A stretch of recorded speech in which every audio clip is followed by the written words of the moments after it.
Hello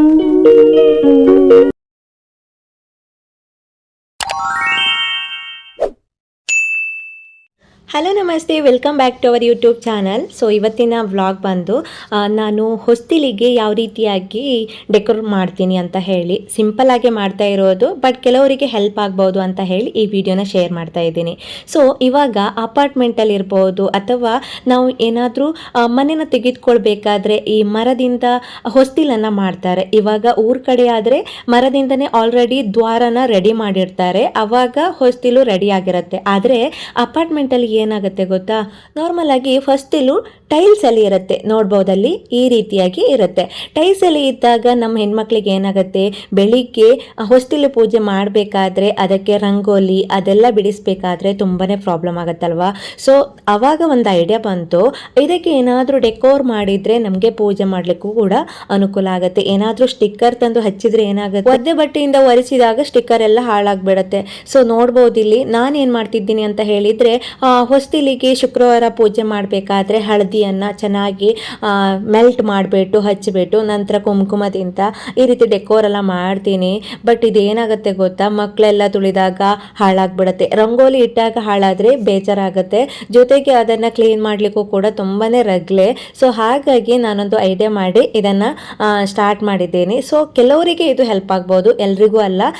ಇನ್ನು ಕೆಲವರು ಟೈಲ್ಸನ್ನು ಕಿತ್ಬಿಟ್ಟು ಅದಕ್ಕೆ ಮರದ ದಿಂಬನ್ನು ಹಾಕ್ತಾರೆ, ಬಟ್ ಅಷ್ಟೊಂದೆಲ್ಲ ಮಾಡಲಿಕ್ಕೆ ಏನಾಗುತ್ತೆ, ಎಲ್ಲರೂ ಸಿಗೋದಿಲ್ಲ, ಎಲ್ಲ ಕಡೆ ಎಲ್ಲರೂ ಆ ರೀತಿ ಮಾಡೋರು ಸಿಗೋದಿಲ್ಲ. ಒಂದು ಚಿಕ್ಕ ಪುಟ್ಟ ಕೆಲಸಕ್ಕೆ ಹೇಳಿದ್ರು ಕೂಡ ಅವ್ರು ಮಾಡೋದು ಯಾವಾಗಲೂ ಮಾಡಿಬಿಡ್ತಾರೆ. ಸೊ ತಾತ್ಕಾಲಿಕವಾಗಿ ಇದನ್ನು ಮಾಡ್ಬೋದಲ್ವಾ. ಸೊ ಹಾಗಾಗಿ ಇದನ್ನು ನಿಮ್ಮ ಜೊತೆ ಶೇರ್ ಮಾಡ್ತಾ ಇದ್ದೀನಿ. ಹೆಲ್ಪ್ ಆದರೆ ದಯವಿಟ್ಟು ಕಮೆಂಟ್ ಬಾಕ್ಸಲ್ಲಿ ತಿಳಿಸಿ ಆಯಿತಾ. ಸೊ ಮೊದಲಿಗೆ ನಾನಿವಾಗ ನಮ್ಮ ಟೈಲ್ಸ್ ಬಂದು ಇಷ್ಟು ಅಗಲವಾಗಿದೆ. ಸೊ ಹಾಗಾಗಿ ನನಗೆ ಎಷ್ಟು ಬೇಕೋ ಅಷ್ಟು ಮಾತ್ರ ನಾನು ಇದಕ್ಕೆ ಪೇಂಟಿಂಗ್ ಮಾಡ್ಕೊತಾ ಇದ್ದೀನಿ. ಪೇಂಟಿಂಗ್ ಅಂದರೆ ಇವಾಗ ಗೊತ್ತಲ್ವಾ, ಪೇಂಟಿಂಗ್ ಅಂತ ಹೇಳಿದರೆ ಶಾಪಲ್ಲಿ ಸಿಗುತ್ತೆ, ಅದನ್ನು ತೆಗೆದುಕೊಂಡು ಬಂದು ಹಚ್ಚೋದು. ಸೊ ಹಚ್ಚಲಿಕ್ಕೆ ಸ್ವಲ್ಪ ನನಗೆ ಪ್ರಾಬ್ಲಮ್ ಆಯಿತು, ಯಾಕೆ ಗೊತ್ತಾ, ಅದು ಸ್ವಲ್ಪ ನೀರಾಗಿತ್ತು ಆ ಪೇಂಟಿಂಗು. ಬಟ್ ಸ್ವಲ್ಪ ಯಾರಾದರೂ ಎಕ್ಸ್ಪೀರಿಯನ್ಸ್ ಇದ್ದರೆ ಚೆನ್ನಾಗಿ ಹಚ್ತಾರೆ, ಬಟ್ ನನಗೆ ಯಾವ ರೀತಿ ಆಗಿತ್ತು ಆ ರೀತಿಯಾಗಿ ಹಚ್ಚಿದ್ದೇನೆ. ಸೊ ನೋಡ್ಬೋದು ಇಲ್ಲಿ ನಾನು ಪೇಪರನ್ನು ಕಟ್ ಮಾಡಿ ನನಗೆ ಎಷ್ಟು ಬೇಕು ಅಷ್ಟು ಆ ರೀತಿ ಹಚ್ಚಿದ್ದೇನೆ. ಇವಾಗ ಒದ್ದೆ ಬಟ್ಟೆಯಿಂದ ಟೈಲ್ಸನ್ನು ಕ್ಲೀನ್ ಮಾಡಿದಾಗ ಒದ್ದೆ ಆಗಿರುತ್ತೆ, ಆವಾಗ ಪೇಪರನ್ನು ಅದ್ರ ಮೇಲ್ಗಡೆ ಇಟ್ಟಾಗ ಆ ಪೇಪರ್ ಅಂಟ್ಕೊಂಡು ಬಿಡುತ್ತೆ.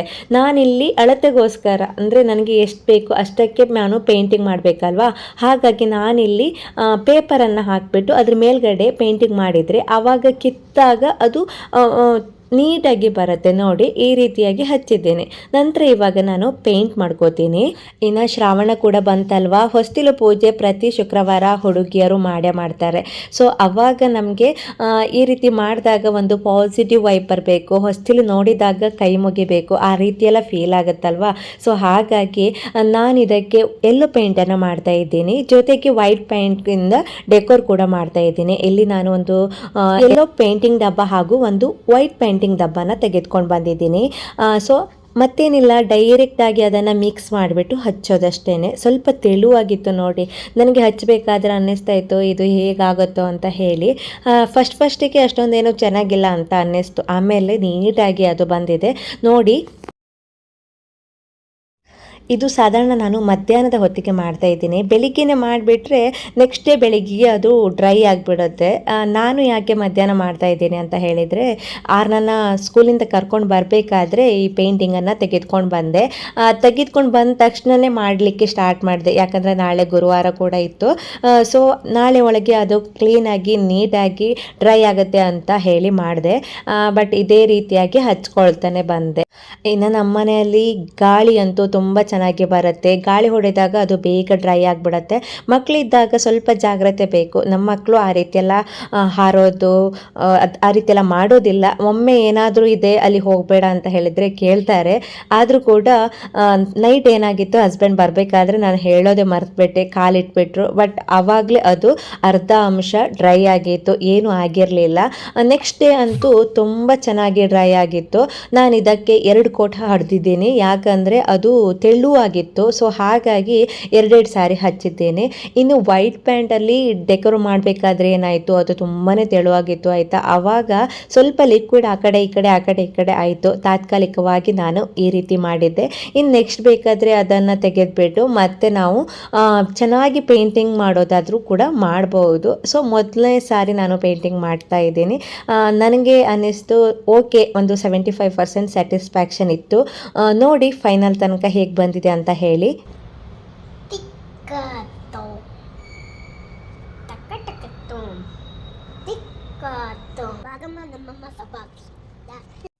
ಯೆಲ್ಲೋ ಪೇಂಟನ್ನು ಈ ರೀತಿ ಹಚ್ಚಿದಾದಮೇಲೆ ಇವಾಗ ನಾನು ವೈಟ್ ಪೇಂಟನ್ನು ತೆಗೆದುಕೊಂಡಿದ್ದೇನೆ. ಅದರಲ್ಲಿ ಸ್ವಲ್ಪ ಡೆಕೋರ್ ಮಾಡೋಣ ಅಂತ ಹೇಳಿ 2 ರೀತಿ ಬ್ರಷನ್ನು ತೆಗೆದುಕೊಂಡು ಬಂದಿದ್ದೆ. ಒಂದು ದೊಡ್ಡ ಬ್ರಷ್, ಇನ್ನೊಂದು ಚಿಕ್ಕದು ಯಾಕಂತ ಹೇಳಿದರೆ ಈ ರೀತಿ ನಾಮ ಎಲ್ಲ ಹಾಕ್ತೀವಲ್ಲ ಆ ರೀತಿ ಹಾಕಿಬಿಟ್ಟು ಒಂದು ಸಣ್ಣ ಡಿಸೈನ್ ಮಾಡೋಣ ಅಂತ ಹೇಳಿ. ಬಟ್ ಅದು ಸಪೋರ್ಟ್ ಮಾಡಿಲ್ಲ. ಆ ಕಡೆ ಈ ಕಡೆ ಆಯಿತು, ಆದರೂ ಕೂಡ ಫೈನಲ್ ಲುಕ್ಕು ಚೆನ್ನಾಗಿ ಬಂದಿತ್ತು.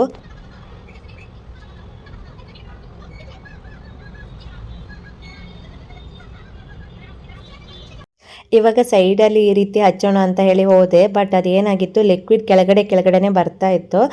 ಆಮೇಲೆ ಲೈನ್ಸನ್ನು ಹಾಕಿದೆ, ಬಟ್ ಅದು ಸಪೋರ್ಟ್ ಮಾಡಲೇ ಇಲ್ಲ, ಚೆನ್ನಾಗಿ ಬಂದೇ ಇಲ್ಲ. ನೆಕ್ಸ್ಟ್ ನಾನು ಹೋಗಲಿ ಅಂತ ಹೇಳಿ ಕೆಳಗಡೆ ಪೇಂಟಿಂಗ್ ಮಾಡಲಿಕ್ಕೆ ಸ್ಟಾರ್ಟ್ ಮಾಡಿದೆ.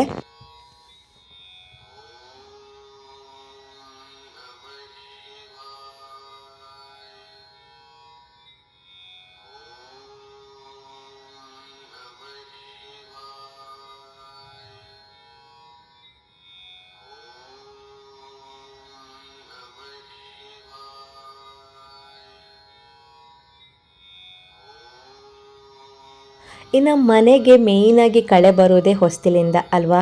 ಸೊ ಹೊಸ್ತಿಲನ್ನು ಚೆನ್ನಾಗಿ ಪೂಜೆ ಮಾಡಿದರೆ ಆ ಮನೆ ಒಂಥರ ಪಾಸಿಟಿವ್ ಎನರ್ಜಿ ಬರುತ್ತೆ. ನನಗೆ ಯಾವಾಗಲೂ ಅನಿಸೋದು ತುಂಬ ಖುಷಿಯಿಂದ ಪೂಜೆ ಮಾಡಿ ಹೊಸ್ತಿಲಿಗೆ ಹೂವಿನ ಅಲಂಕಾರ, ಈ ರೀತಿ ಗಂಧದಿಂದ ಅಲಂಕಾರ ಎಲ್ಲ ಮಾಡಿದಾಗ ಆ ಹೊಸ್ತಿಲಿಗೆ ಒಂಥರ ಕಳೆನೇ ಬೇರೆ. ನಾವು ಒಂದು ಕಡೆ ಇದ್ದಾಗ ಒಬ್ಬರ ಮನೆಯಲ್ಲಿ ನಾನು ಯಾವಾಗಲೂ ನೋಡ್ತಾ ಇರ್ತಿದ್ದೆ. ಸ್ಟಾರ್ಟಿಂಗಲ್ಲೆಲ್ಲ ನನಗೆ ಗೊತ್ತಿರಲಿಲ್ಲ ಅಷ್ಟೊಂದು ಚೆನ್ನಾಗಿರುತ್ತೆ ಅಂತ ಹೇಳಿ. ಬಟ್ ನನ್ನ ಹೊಸ್ತಿಲಿನ ಫೈನಲ್ ಲುಕ್ ನೋಡಿ ಈ ರೀತಿಯಾಗಿತ್ತು. ಡಿಸೈನ್ ಮಾಡಲಿಕ್ಕೆ ಹೋದೆ, ಬಟ್ ಅದು ಲಿಕ್ವಿಡ್ ಸಹಾಯ ಮಾಡಲಿಲ್ಲ. ಜೊತೆಗೆ ನಾನು ಇವಾಗ ಪೇಪರನ್ನು ತೆಗಿತಾ ಇದ್ದೀನಿ ನೋಡಿ, ಈ ರೀತಿಯಾಗಿ ಬರುತ್ತೆ ನೋಡಿ. ಇನ್ನು ಸ್ಟಾರ್ಟಿಂಗಲ್ಲಿ ಅದು ಪೇಂಟಿಂಗ್ ಅಲ್ವಾ, ಟೈಲ್ಸಿಗೆ ಹಚ್ಚಿರೋದ್ರಿಂದ ನಾವು ಯಾವ ರೀತಿ ಬೇಕಾದರೂ ಅದನ್ನು ಒರೆಸಿದರೆ ನೀಟಾಗಿ ಬರ್ತಾಯಿತ್ತು. ಸ್ವಲ್ಪ ಹೊತ್ತಿನ ಮೇಲೆ ಡ್ರೈ ಆಗುತ್ತೆ. ಇವಾಗ ನೋಡ್ಬೋದು ಇಲ್ಲಿ ಈ ರೀತಿಯಾಗಿ ನಾನು ಒಂದೊಂದೇ ಪೇಪರನ್ನು ತೆಗಿತಾ ಇದ್ದೀನಿ. ಸೊ ಹಾಗೆ ನಾನು ಆವಾಗಲೇ ಹೇಳ್ತಾ ಇದ್ದೆ, ನಾವು ಇರುವ ಪಕ್ಕದ ಮನೆಯವರು ಯಾವಾಗಲೂ ಹೊಸ್ತಿಲು ಪೂಜೆ ಮಾಡೋರು. ಸೊ ಮಾಡಿದಾಗ ಅವರು ಆ ಪೂಜೆ ಮಾಡಿ ಹೊಸ್ತಿಲಿಗೆ ಅಗರಬತ್ತಿಯಿಂದ ಪೂಜೆ ಮಾಡಿ ಅಲ್ಲೇ ಇಟ್ಟು ನೀರನ್ನು ಇಟ್ಟು ಪೂಜೆ ಮಾಡ್ತಾರಲ್ಲ, ಅದು ನೋಡಲಿಕ್ಕೆ ಎಷ್ಟು ಚೆನ್ನಾಗಿರುತ್ತೆ ಗೊತ್ತಾ. ಅವ್ರ ಮನೆ ಹೊಸ್ತಿಲು ನೋಡೋದೇ ಒಂಥರ ಖುಷಿ. ನಾನು ಯಾವಾಗಲೂ ಅಂದ್ಕೊಳ್ತಾ ಇದ್ದೆ ನಾವು ಕೂಡ ಮಾಡಬೇಕು ಅಂತ ಹೇಳಿ. ಅವತ್ತಿಂದ ನಾನು ಹೊಸ್ತಿಲು ಪೂಜೆ ಮಾಡಲಿಕ್ಕೆ ಸ್ಟಾರ್ಟ್ ಮಾಡಿರೋದು. ಸೊ ಒಮ್ಮೆ ನೋಡಿ ನೀವು ಕೂಡ ನಿಮ್ಮ ಹೊಸ್ತಿಲನ್ನು ಪೂಜೆ ಮಾಡಿ. ಆ ಕಳೆ, ಆ ಪಾಸಿಟಿವ್ ಎನರ್ಜಿ ಎಷ್ಟು ಖುಷಿ ಕೊಡುತ್ತೆ ಗೊತ್ತಾ. ಮನೆಯೆಲ್ಲ ಯಾವ ರೀತಿಯಾಗಿದೆ ಅಂತ ಹೇಳಿದರೆ, ಇನ್ನು ಈವ್ನಿಂಗ್ ಟೈಮಲ್ಲಿ ನೋಡಿ, ಒಮ್ಮೆ ಈವ್ನಿಂಗ್ ಟೈಮ್ ಕೂಡ ನಮಗೆ ತುಂಬಾ ಖುಷಿ ಕೊಡುವಂತಹ, ಹುಡುಗಿಯರಿಗಂತೂ ಸಾಯಂಕಾಲ ಬೆಳಿಗ್ಗೆ ಬೇಗ ಪೂಜೆ ಮಾಡೋದಿದೆಯಲ್ಲ, ತುಂಬ ಚೆನ್ನಾಗಿ ಅನಿಸುತ್ತೆ. ಫೈನಲ್ ಲುಕ್ಕು ಈ ರೀತಿ ಬಂದಿದೆ.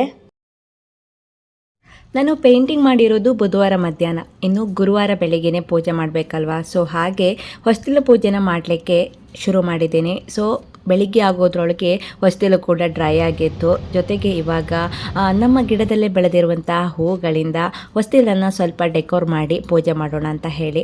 ಮೊದಲೆಲ್ಲ ಏನು ಮಾಡ್ತಿದ್ದೆ ಅಂತ ಹೇಳಿದರೆ, ಹಳದಿ ಪೌಡರ್ಗೆ ಸ್ವಲ್ಪ ನೀರನ್ನು ಹಾಕಿಬಿಟ್ಟು ಹೊಸ್ತಿಲಿಗೆಲ್ಲ ಹಾಕಿ ನಂತರ ನಾನು ಪೂಜೆ ಮಾಡ್ತಾ ಇದ್ದೆ. ಆಮೇಲೆ ಅದು ಡ್ರೈ ಆಗಿಬಿಟ್ಟು ಗಾಳಿಗೆ ಆ ಕಡೆ ಈ ಕಡೆ ಎಲ್ಲ ಆಗ್ತಾ ಇತ್ತು. ಮತ್ತೆ ಅದನ್ನು ಮೆಟ್ಕೊಂಡು ಒಳಗಡೆ ಎಲ್ಲ ಬರಬೇಕಲ್ವಾ. ಸೊ ಹಾಗಾಗಿ ಈ ಐಡಿಯಾ ಮಾಡಿರೋದು. ಇವಾಗ ಇದು ಡ್ರೈ ಆಗಿತ್ತು. ಸೊ ಬಟ್ಟೆಯಿಂದ ಸ್ವಲ್ಪ ಒರೆಸ್ಬಿಟ್ಟು ನಂತರ ಕುಂಕುಮ ಹಳದಿ ಎಲ್ಲ ಹಚ್ಚಿಬಿಟ್ಟು ಪೂಜೆ ಮಾಡ್ತೀನಿ. ಇನ್ನು ವಿಶೇಷವಾಗಿ ಮನೆಗೆ ಒಂದು ಕಳೆ ಬರೋದೇ ಹೊಸ್ತಿಲು ಪೂಜೆ ಮಾಡಿದಾಗ. ಮನೆಯೊಳಗೆ ದೇವರನ್ನು ಪೂಜೆ ಮಾಡ್ತೀವಿ, ಆದರೆ ದೇವರು ಬರೋದು ಆ ಹೊಸ್ತಿಲಿನ ದಾಟಿ ಅಂತ ಹೇಳ್ತಾರೆ. ಅದಾಗಿ ನಾವು ಹೊಸ್ತಿಲಿಗೆ ಪೂಜೆ ಮಾಡಿದರೆ ಖುಷಿಯಿಂದ ದೇವಿ ಬರ್ತಾಳೆ ಅನ್ನೋ ಒಂದು ನಂಬಿಕೆ ಅಷ್ಟೇ. ಸೊ ಹಾಗಾಗಿ ಇವಾಗ ನಾನು ಪೂಜೆ ಮಾಡಲಿಕ್ಕೆ ಉಜ್ಜಿಕಡ್ಡಿಯಿಂದ ಹಚ್ಚಿ ಪೂಜೆ ಮಾಡ್ತೀನಿ.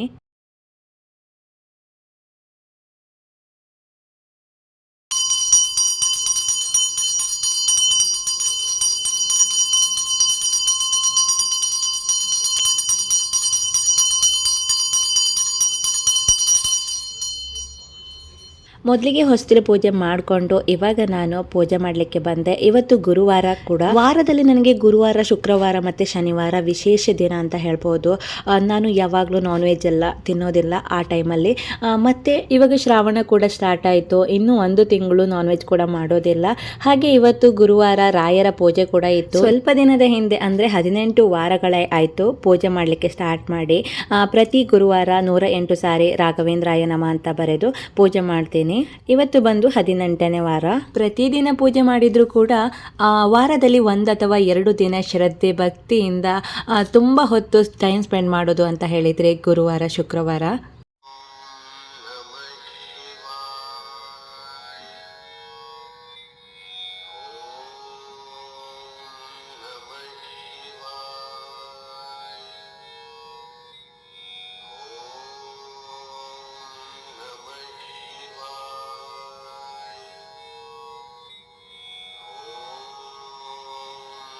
ಇನ್ನು ವರಮಹಾಲಕ್ಷ್ಮಿ ಹಬ್ಬ ಕೂಡ ಹತ್ತಿರ ಬರ್ತಾ ಇದೆ. ಅದಕ್ಕೆಲ್ಲ ಪ್ರಿಪೇರ್ ಮಾಡ್ಕೋಬೇಕು. ಸೊ ಇವತ್ತಿನ ಈ ವಿಡಿಯೋ ನಾನು ಇಲ್ಲಿಗೆ ಎಂಡ್ ಮಾಡ್ತೀನಿ. ಇವತ್ತಿನ ಈ ವಿಡಿಯೋ ನಿಮಗೇನಾದರೂ ಇಷ್ಟವಾದರೆ ಪ್ಲೀಸ್ ಲೈಕ್ ಮಾಡಿ. ಇನ್ನೂ ಯಾರೆಲ್ಲ ಈ ಚಾನಲ್ನ ಸಬ್ಸ್ಕ್ರೈಬ್ ಮಾಡ್ಕೊಳ್ತೀನಿ ನೋಡ್ತಾ ಇದ್ದೀರಾ, ಸಬ್ಸ್ಕ್ರೈಬ್ ಮಾಡಿಕೊಂಡು ಸಪೋರ್ಟ್ ಮಾಡಿ ಅಂತ ಹೇಳ್ತಾ ನಾಳಿನ ವಿಡಿಯೋದಲ್ಲಿ ಮತ್ತೆ ಸಿಗೋಣ. ಅಲ್ಲಿ ತನಕ ಎಲ್ರಿಗೂ bye bye. Thanks for watching.